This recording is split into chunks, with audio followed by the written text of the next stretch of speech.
Billionaire gets flat tire. What happens next will amaze you. Damn it, the billionaire cursed loudly.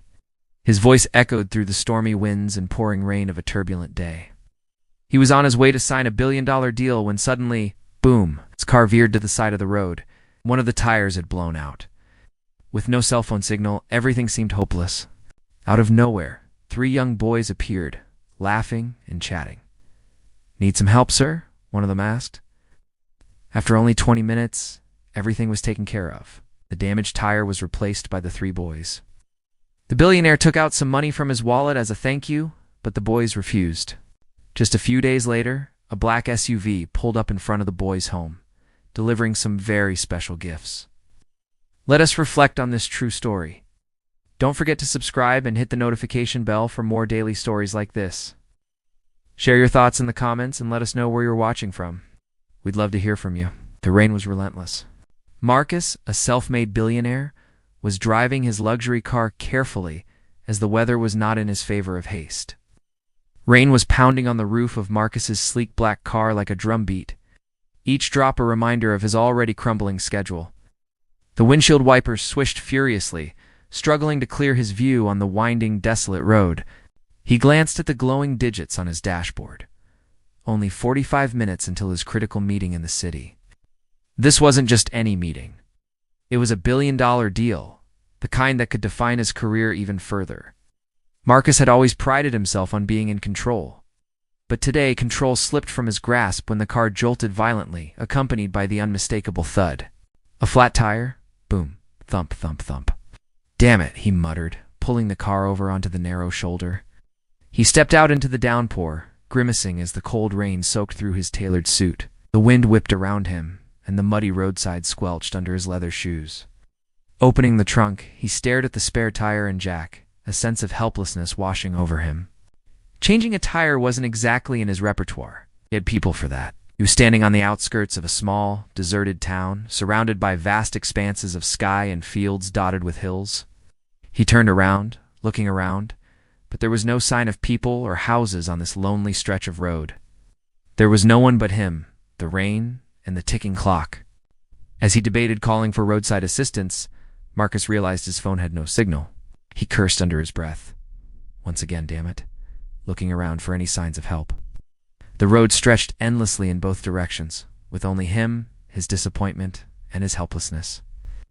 If he failed to arrive on time for the important meeting, he would lose the opportunity to make a big deal. And it would also tarnish his image as a professional and punctual billionaire. Just as he was about to give up, faint laughter pierced through the rain.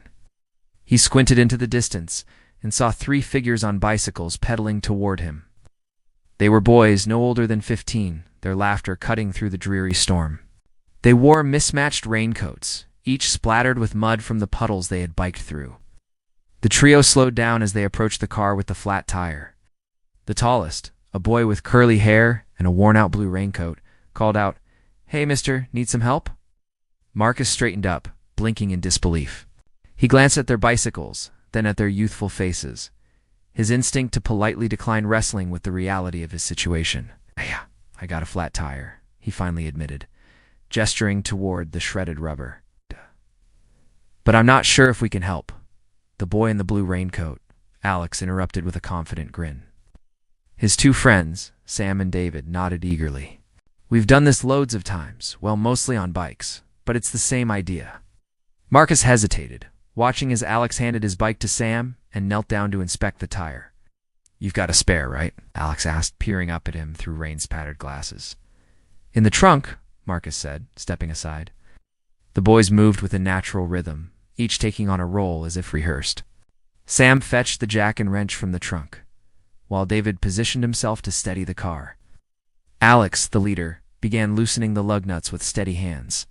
"You don't mind getting wet?" Marcus asked, his voice tinged with skepticism and curiosity. "It's just rain," David said with a shrug. "We're already soaked anyway." As they worked, Marcus found himself marveling at their efficiency. Despite their soaked clothes and the pouring rain, the boys chatted and laughed as if this were an adventure rather than a chore. Their teamwork was seamless. Sam passed tools, David steadied the car, and Alex replaced the flat tire with a new one in record time. "Done," Alex announced, wiping his muddy hand on his raincoat with a satisfied grin. Marcus looked at the car, then at the boys, incredulous. "You really pulled it off," he said, his tone a mix of disbelief and gratitude. Reached into his wallet, pulling out a wad of crisp bills. "Here, take this. You've earned it." But Alex waved him off. "No need, mister. We were just passing by and thought we'd help." Sam and David nodded in agreement. "Besides, you need to get to where you're going," Sam added. Marcus stared at them, baffled. He wasn't used to kindness without strings attached, without ulterior motives. "Are you sure it's the least I can do?" he insisted. Alex smiled, shaking his head. "We're sure. Just drive safe, okay?" And with that, the boys hopped back on their bikes, pedaling away into the rain, their laughter echoing in the distance. Marcus stood there for a moment, watching them disappear. For the first time in years, he felt something he couldn't quite name, something that went beyond gratitude. As he climbed back into his car, he glanced at the now-functioning dashboard clock. There was still time to make it to his meeting, but as he drove off, it wasn't the meeting that occupied his thoughts. It was the three boys, their genuine kindness, and the unexpected impact they had left on him. Marcus drove through the storm with renewed urgency, his hands gripping the steering wheel as the repaired car sliced through the rain-soaked road. The meeting loomed large in his mind, but his thoughts kept wandering back to the boys. Their muddy raincoats, easy laughter, and unflinching teamwork had left an impression that lingered far longer than he expected. Ow. He arrived at the towering glass skyscraper just as the rain began to ease. Lavala hurried over with an umbrella, and Marcus stepped out, adjusting his now damp suit. The attendant gave him a curious glance, noting the muddy smudges on his cuffs, but Marcus brushed it off with a curt nod. Inside, the conference room buzzed with activity. The team was already there, shuffling papers and whispering among themselves. The clients, a group of investors, sat at the far end of a long mahogany table, their expressions unreadable. Marcus took his seat at the head of the table, forcing his focus onto the task at hand. This deal, a merger worth billions, was months in the making. He leaned forward, his usual commanding presence returning as he began presenting his vision, navigating the complex financials and answering questions with his trademark precision. But somewhere in the back of his mind, the scene from earlier replayed. The boys huddled under the rain, their hands working quickly, their laughter rising above the storm. They hadn't asked for anything, hadn't expected anything. They simply helped. As the meeting stretched on, Marcus found himself distracted. His voice faltered once, then twice, earning surprised glances from his team. He was known for his sharpness, his ability to command a room. But today the usual drive that propelled him seemed muted, replaced by something more introspective. When the meeting finally concluded, Marcus managed to seal the deal, though it felt less satisfying than he anticipated. As the clients filed out, shaking his hand and congratulating him, Marcus nodded absently, already lost in thought. Back in his office, he loosened his tie and sank into his leather chair, staring out at the city skyline. Rain streaked the glass, the storm still lingering over the metropolis. On any other day, he'd be celebrating, feeling the rush of accomplishment that came with closing such a monumental deal. But today, his mind was elsewhere. He replayed the moment he reached for his wallet, expecting the boys to accept his offer. Their refusal had caught him off guard, leaving him unsteady. In his world, everything had a price. Generosity was often calculated, a tool for networking or building influence. But those boys had helped him with no expectation of repayment. It was a concept so simple, yet so foreign. Marcus leaned back, the weight of his thoughts pressing down on him. He remembered Alex's confident grin, Sam's steady hands, David's casual shrug. They had shown a kind of selflessness he hadn't encountered in years. It had left him questioning something he couldn't quite define. For the rest of the evening, Marcus could unshake the feeling that he owed them more than a thank you or a wad of cash. The storm outside began to clear, the city lights shimmering against the wet streets below. As he watched the rain fade into the distance, Marcus made a decision. He would go back to that small town, not out of obligation, but because he needed to do something more, something meaningful. He didn't know what form it would take or how the boys would react, but for the first time in years, Marcus felt a spark of genuine purpose. Something that went beyond boardrooms and billion-dollar deals. and he knew that this, more than anything else he'd achieved, was worth pursuing. The next morning, Marcus woke earlier than usual. His resolve was firm. Sun was peeking through the clouds, the remnants of the storm reduced to puddles along the city streets. He dressed in casual clothes, a navy sweater and dark jeans, a departure from his usual suit and tie. Today wasn't about business. It was personal. As he drove toward the small town, the highway opened up to rolling fields and quiet houses. The memory of the boys and their selfless act grew stronger with each mile. Marcus knew he couldn't repay their kindness with a simple gesture. It had to be something meaningful, something that would show his gratitude, while honoring their humble nature. He arrived at the stretch of road where the flat tire had stopped him. The air was crisp, the aftermath of the storm leaving the earth fresh and fragrant. He slowed his car as he approached the small town, scanning for signs of the boys. It wasn't long before he spotted them. Alex, Sam, and David were gathered outside a modest diner, their bikes propped against the wall. They were laughing, the kind of carefree laughter that comes with youth and friendship. Marcus smiled, parking his car across the street and stepping out. As he crossed the road, Alex noticed him first. "Hey, it's the guy from yesterday," he called out, nudging his friends. The other two turned, their faces lighting up in recognition. "Hey, mister," Sam greeted, his tone casual, but friendly. "Car holding up okay?" Marcus chuckled, nodding. "Thanks to you three, it is." He paused, glancing at the bikes leaning against the wall. "Mind if I join you for a minute?" The boys exchanged glances, then shrugged in unison. "Sure," David said, gesturing to the bench outside the diner. Marcus sat down, feeling out of place, yet oddly at ease. "I wanted to thank you properly for yesterday. You didn't have to help, but you did, and it made a bigger impact than you know." Alex grinned. "It was no big deal. You looked like you needed a hand." Sam chimed in. Yeah, and besides, we were already soaked. Figured we might as well do something useful." Marcus laughed, shaking his head. "You three have more generosity than most people I've met in my entire life." David leaned back, arms crossed. "It's just what you do, right? Help someone out when they need it." Marcus studied them for a moment, their sincerity catching him off guard once again. He reached into his pocket, pulling out a small notebook he'd brought to jot down ideas on the way. "I know you didn't do it expecting anything in return," he began, "but I want to do something for you. For all of you." The boys looked at each other, their expressions a mix of curiosity and caution. "Like what?" Alex asked, his tone measured. "Well," Marcus said, leaning forward, "how about I fix up your bikes? Or get you something you've been wanting for a while. Something practical. Think of it as my way of showing my appreciation." Sam frowned, shaking his head. "Don't have to do that, mister. We're good," David added. "Yeah, we weren't looking for a reward." Marcus raised a hand, smiling. "I know, but this isn't about rewards. It's about paying forward the kindness you showed me. Let me do something for you." Alex hesitated, glancing at his friends. "Well, there is something." Sam and David shot him curious looks, and Alex continued. "There's this community center we hang out at sometimes. It's kind of falling apart. Leaks in the roof, old equipment. They've been trying to raise money to fix it up, but it's slow going." Marcus leaned back, considering this. "A community center, huh? That sounds like something worth helping with." Alex nodded. "Yeah, it's where a lot of kids go after school. It's important to the town," Sam added.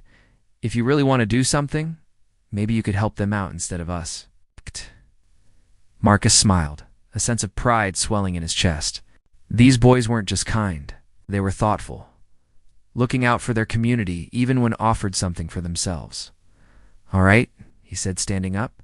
"You've got a deal. I'll see what I can do about that community center." The boys grinned, their excitement tempered by humility. "Thanks, Mr. Marcus," Alex said, extending a hand. Marcus shook it firmly, looking at the trio with newfound respect. "No," Marcus replied, his voice steady. "Thank you. You reminded me that the world could use more people like you." As he walked back to his car, he felt a renewed sense of purpose.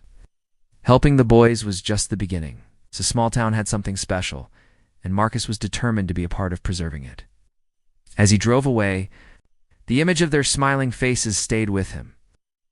A reminder that even the smallest acts of kindness could create ripples far beyond their origins. The next week, Marcus returned to the small town, this time armed with a plan. He had made a few calls, pulling strings that only someone with his resources could. But this wasn't about flexing his wealth. It was about using it for something that truly mattered.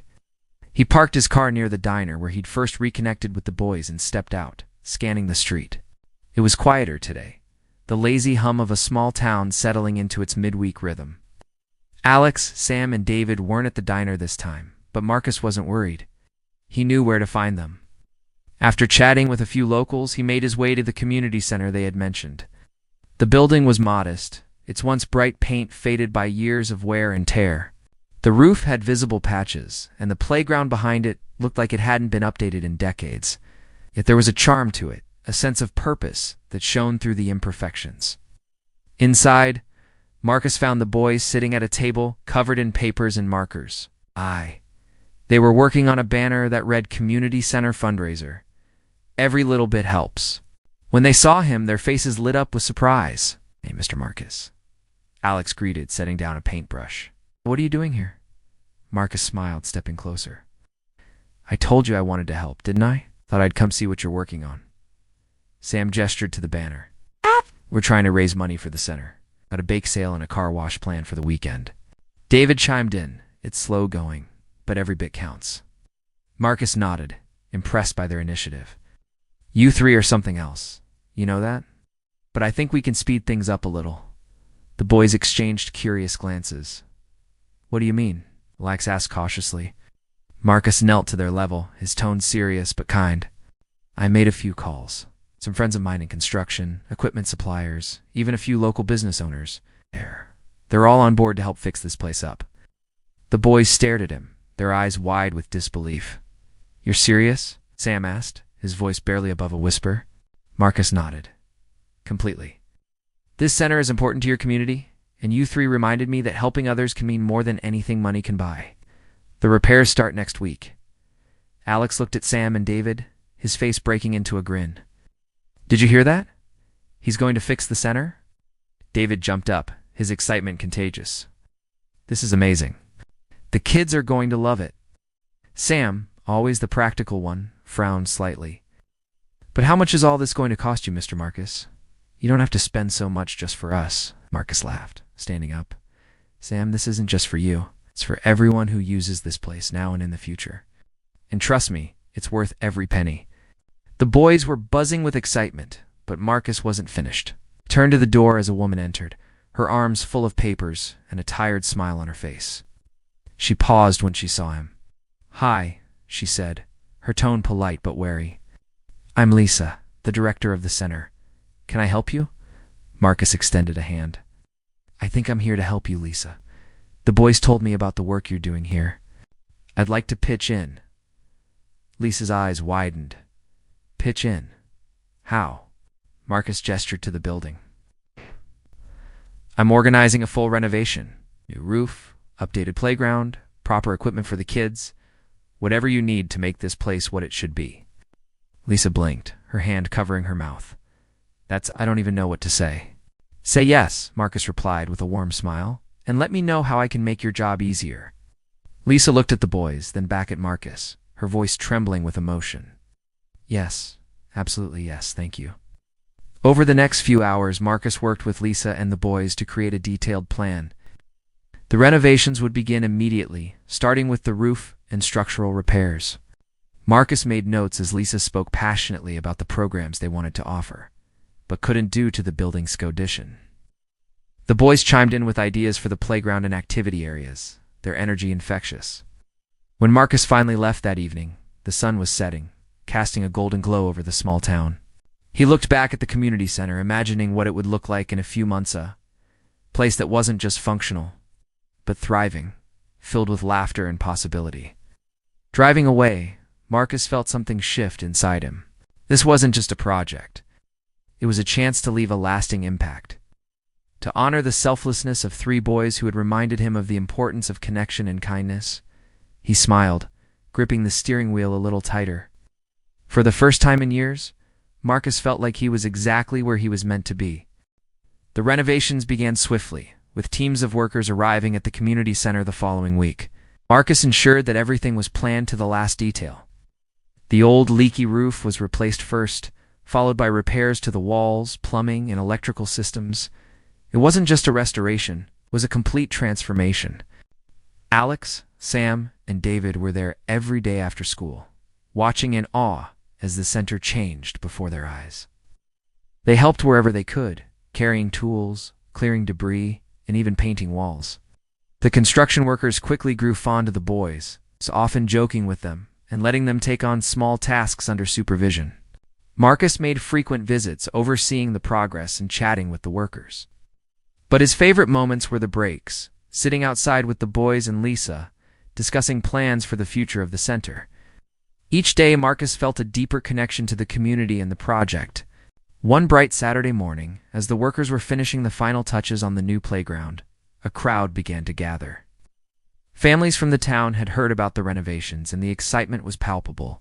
The playground was a centerpiece, a vibrant area with colorful swings, a slide, and a jungle gym. It stood as a symbol of what was possible when people came together. Marcus stood with Lisa, watching as the last pieces of the playground equipment were bolted into place. Lisa turned to him, her expression a mix of gratitude and amazement. "I don't think we'll ever be able to thank you enough," she said, her voice soft. Marcus smiled, shaking his head. "Lisa, this isn't about thanks. This place is going to mean so much to so many people. That's all I need." She nodded, but her eyes glistened. "You've done more than just fix a building, Marcus. You've given this town hope." Before Marcus could respond, Alex, Sam, and David came running over, their faces alight with excitement. "It's done." "The playground's done," Alex exclaimed, pointing toward the workers who were stepping away from the newly installed equipment. Marcus looked at the boys, their energy contagious. "You three should have the honor of testing it out first," he said, motioning toward the playground. Without hesitation, the boys sprinted toward the swings, laughing as they climbed aboard. Their carefree joy was infectious, drawing cheers from the gathered crowd. Parents watched with smiles, and children began lining up to join in. As the day turned into evening, Marcus stood on the steps of the community center, gazing out at the bustling crowd. People mingled, children played, and laughter echoed through the air. Lisa joined him, handing him a cup of coffee.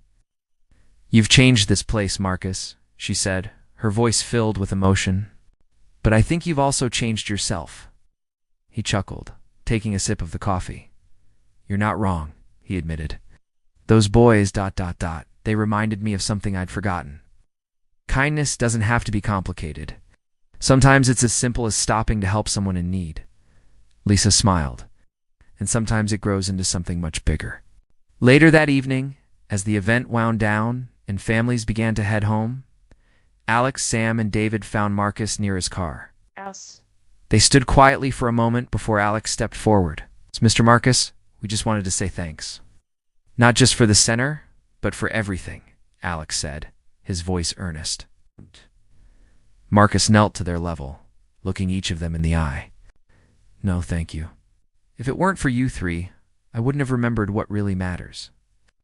Sam shifted his hands in his pockets. "You know, we just thought we were helping with a flat tire." Marcus laughed, reaching out to tousle Sam's hair. "You did more than that, Sam. You helped me fix something I didn't even realize was broken." David grinned, his eyes twinkling. "Well, if you ever need help again, you know where to find us." Marcus stood, smiling warmly at the boys. "I think I'll take you up on that one day."